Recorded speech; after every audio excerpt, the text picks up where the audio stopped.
Hey guys, in today's video we're going to be taking that room box that we made in the last video and filling it with a bunch of tiny stuff.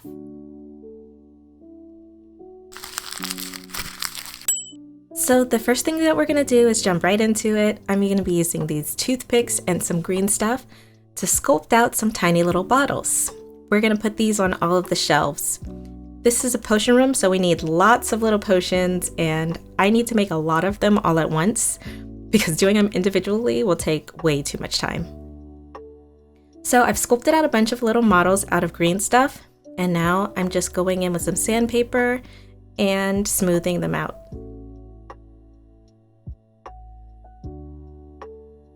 I have this leftover tray packaging from something. I'm going to be using this to make the mold. I used some hot glue to stick all of the bottles down to the bottom of it so they don't move around in the rubber. And now I'm going to be using this translucent silicone rubber mold making kit from Let's Resin. It's pretty easy to use. You just want to make sure that you mix equal parts of part A and part B together. So I'm using my tiny kitchen scale to do this. I'm just going to pour in until it's a certain amount of grams and then zero it out and pour in the same amount of grams as the second part into the same cup and then mix it for 3 to 5 minutes like it recommends. That way I make sure that I have exactly the same amount of each part mixed together, and then I'm pouring it over the little bottles that I made and I let it cure overnight. I didn't have any trouble demolding this once it was all cured, but if you have a more intricate piece, you can spray it with some mold release before you pour in the mixture.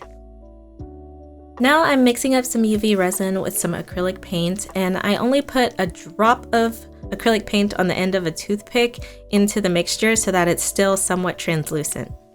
These are the tests and they actually turned out pretty well, so I'm gonna go ahead and start making the real bottles. One of the things I didn't like about the tests was that they were all one color, and I want it to look like a glass bottle that's filled with something. So I'm going in with some clear UV resin first, curing that, and then I'm going back in with all of the colors at the bottom so that it has 2 different colors in each bottle. That way the top part should look more like glass and the bottom should look like liquid inside the bottle. So I'm going to use some packaging tape to make a little handle to hold these because they're so tiny they would just fly out of my hands. And then I'm going to sand down the bottom where a little bit of UV resin has cured at the top of the mold. Next, I'm going to paint on some labels. I felt like paper would be too thick to try and cut out and glue to all these little pieces, so I'm just painting the labels by hand with white acrylic paint.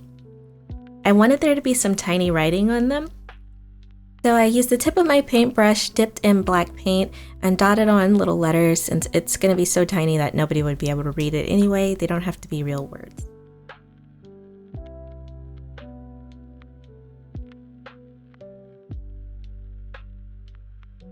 So now the bottles are all finished. I'm going to set those to the side and I'm going to be working on making this shelf.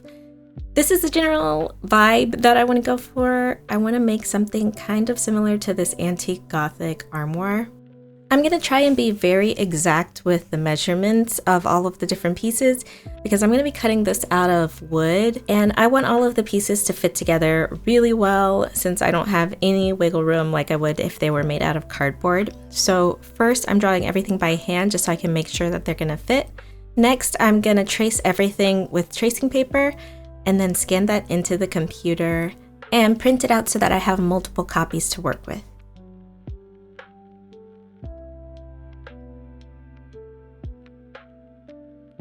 These are going to be available for download on my Patreon. If you guys are members, then you can download them and you can size them up or down.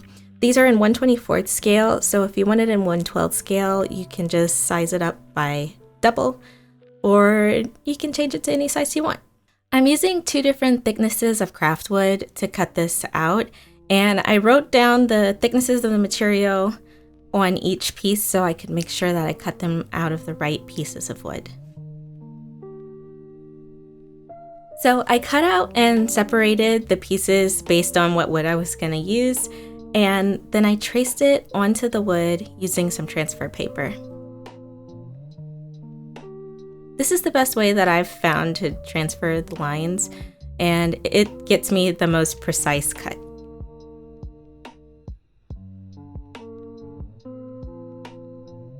Then I sanded down the edges to make sure that everything would fit well. And before I cut out some of the pieces with the carving designs that were drawn on them, I left them on bigger pieces of wood so that they'd be easier to carve out with my Dremel.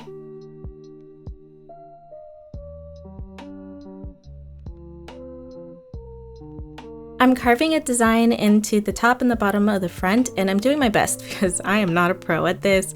I was just hoping for the best. I wasn't sure whether or not it was going to actually turn out okay. But I'm using some engraving tips and I use some sandpaper. I think with more practice I could get really good at this, which is super exciting for future builds.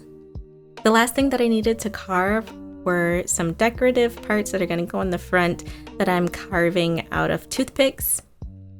Usually I just put these into my Dremel and then use it like a lathe to spin them around, and I use sandpaper to file them down. But this time I needed to be a little more delicate, so I'm using them in my hand and I'm using my Dremel to carve out the different parts. I found this product that's going to turn some acrylic paint that I have into a wood stain. It says that it only works with the same brand of paint, so I got this burnt umber color, but I actually thought that color was too dark and not red enough, so I'm going to be mixing it in with a different kind of acrylic paint, and I don't see why it wouldn't work still since it's just acrylic paint. And actually, it did work. I think they just did that so that you'll like buy the same brand and they can make more money. But this stuff works really well, and I actually really like it. Usually I just use acrylic paint and water it down, but this works a lot better for letting the wood grain show through. I spread the mixture onto the piece of wood and then I'm rubbing it in with a piece of cloth and a paintbrush. One thing I forgot was to get the edges, so they weren't really stained in the end, but everything else turned out really great and now they're all dry. I realized I forgot to mark where the shelves are supposed to be, so I went back and added that in after. Now it's time to assemble everything together. I'm using some super glue and I'm just using a toothpick to try and delicately put it on the edges so that I don't have a lot of it oozing out on the sides and showing when it dries.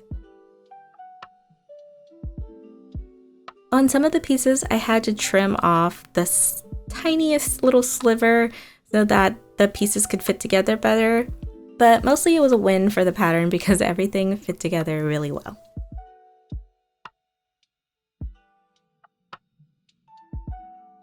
I'm going in and adding some of the wood stain to the raw edges that are showing through because the wood stain didn't get to it.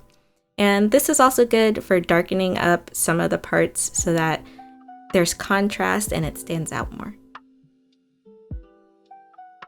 And finally, I'm putting on the carved pieces onto the front and I'm adding it with more super glue.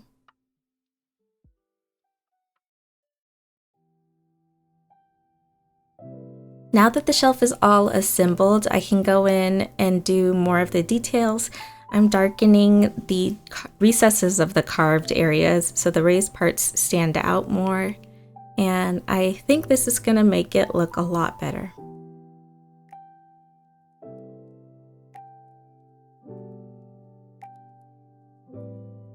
I mixed a little bit of black paint into the wood stain that I had, and now I'm going over the edges and weathering this piece with the darker stain. The last step was to go over this with gloss glaze to imitate a wood varnish.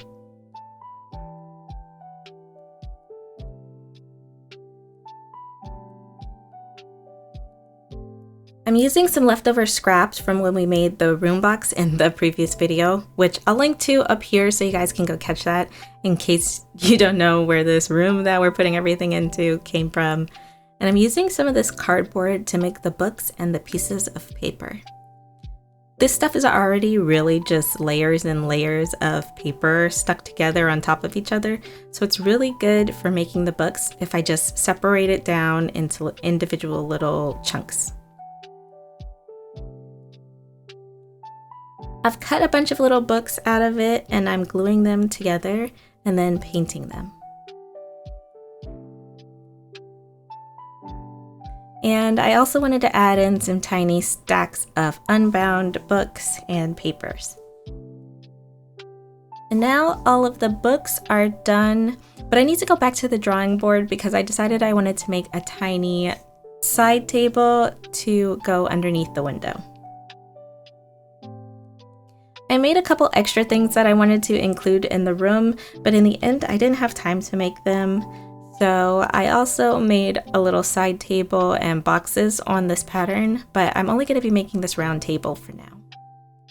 A hack that I used to help cut out these circles was to add some tape to the back of the shapes so that when I cut them with the X-Acto knife, they didn't completely rip apart since this wood is so delicate.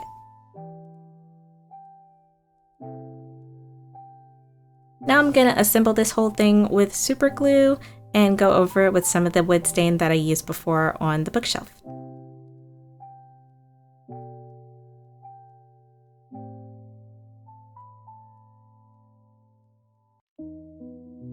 I added a little bit of black paint so it could be slightly darker than the shelf and look just a little bit different.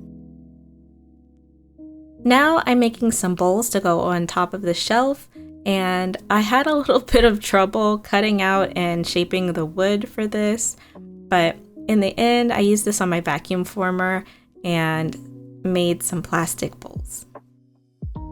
I sanded them smooth and then I airbrushed them black. Now that the glaze has dried on the shelf, it's time to start adding all of the little knickknacks that we made onto it.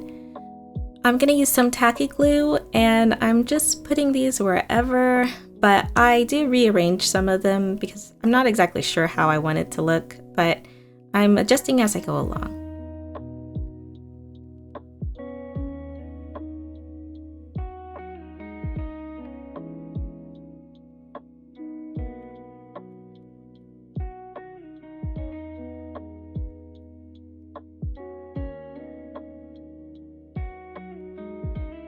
And now I can put it into the room box corner and put in the table.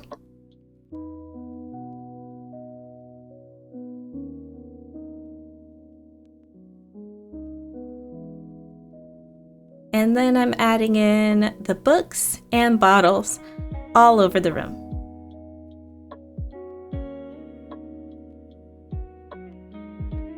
I felt like everything was a little bit too clean, so I put some glue on it and sprinkled the entire thing with sawdust to create some dust.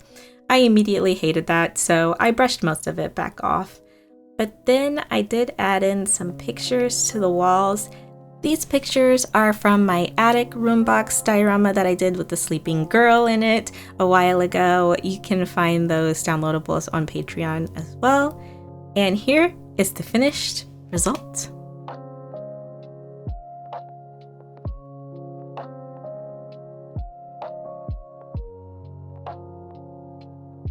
Thank you guys so much for watching. If you enjoyed the video, a subscribe, like, or share goes a really long way. I want to say a huge thank you and shout out to Inez E, KNZ, Grouchy Old Man, Fatal Gift, Pat M, Suki T, Lizzie B, Ryan R, Cheryl R, Julia ST, Fred C, Isaac W, Lori R, Cheryl F, Gabriel K, and Awkward Burb. I've got lots more videos coming up for you guys, so I will see you in the next one. Bye!